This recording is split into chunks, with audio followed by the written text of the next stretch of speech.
Não era a primeira vez que ela vinha ali. Mais de uma dezena já subiram aquela larga escada de pedra, com grupos de mármore de Lisboa de um lado e do outro a Caridade de Nossa Senhora da Piedade. Penetrara por aquele pórtico de lacunas dóricas, atravessar o átrio ladrilhado, deixando à esquerda e à direita Pinel e Esquirol, meditando sobre o angustioso mistério da loucura. Subir outra escada, encerada cuidadosamente, e fora ter com o padrinho lá em cima, triste e absorvido no seu sonho e na sua mania. Seu pai a trazia às vezes aos domingos, quando vinham cumprir o piedoso dever de amizade visitando Quaresma. Há quanto tempo estava ele ali? Ela não se lembrava ao certo, uns 3 ou 4 meses, se tanto.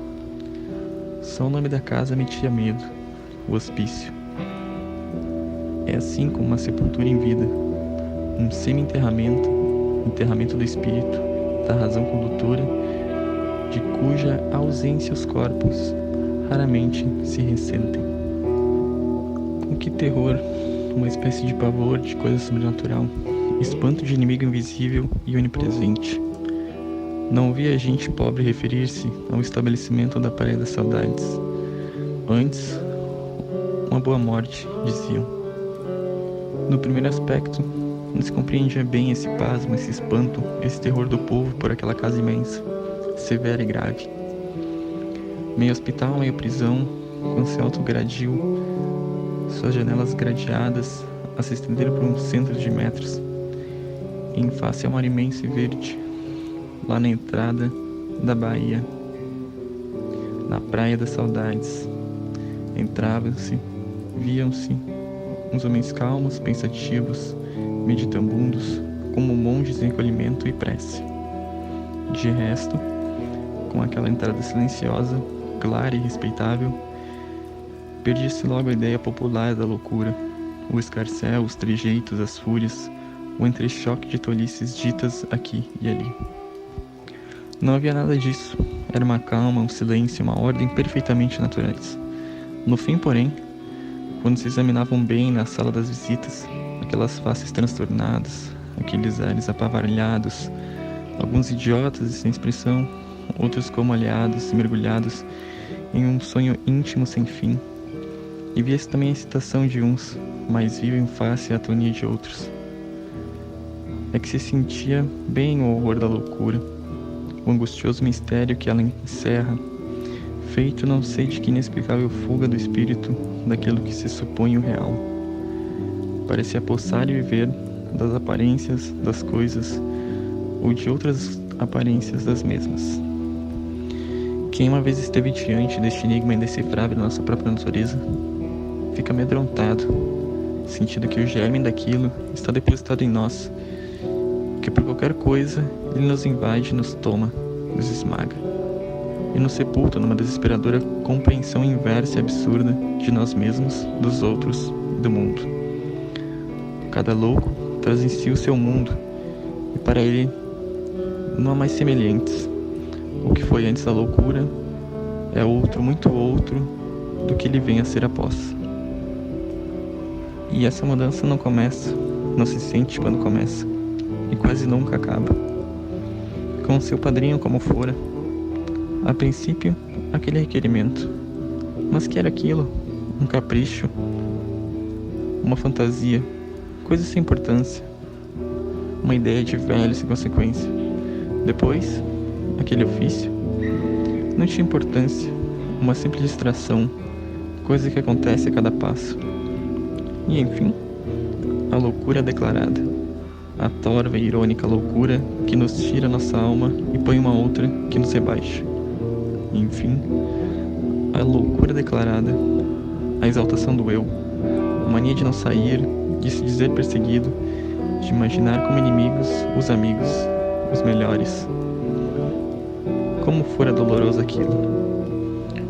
A primeira fase do seu delírio, aquela agitação desordenada, aquele falar sem nexo, sem acordo com o que se realizava fora dele e com os atos passados. Um falar que não se sabia de onde vinha, de onde saía, de que ponto do seu ser tomava nascimento. E o pavor do Quaresma, um pavor de quem viu um cataclismo que o fazia tremer todo, desde os pés à cabeça, e encheu-o de indiferença para tudo, mas que não fosse seu próprio delírio. A casa, os livros e os interesses de dinheiro andavam uma troca. Para ele, nada disso valia, nada disso tinha existência e importância. Eram sombras, aparências. O real eram os inimigos terríveis cujos nomes o seu delírio não chegava a criar. A velha irmã, atarrantada, atordoada, sem direção, sem saber que ia ao vitre tomar. Educada em casa, sempre com um homem ao seu lado. O pai, depois o irmão. Ela não sabia lidar com o mundo, com negócios, com as autoridades e pessoas influentes. Ao mesmo tempo, na sua inexperiência e ternura de irmã, oscilava entre a crença de que aquilo fosse verdade e a suspeita de que fosse loucura pura e simples.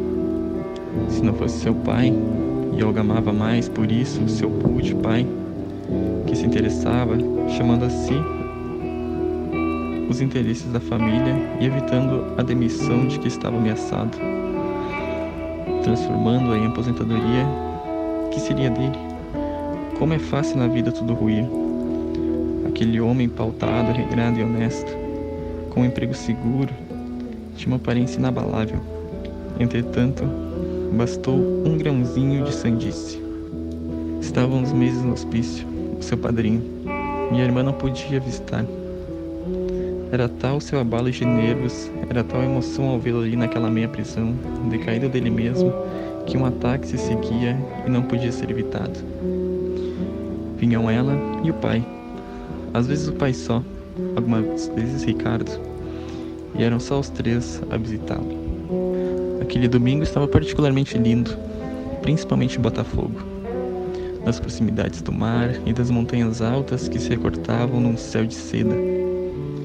O ar era macio e docemente o sol faiscava nas calçadas.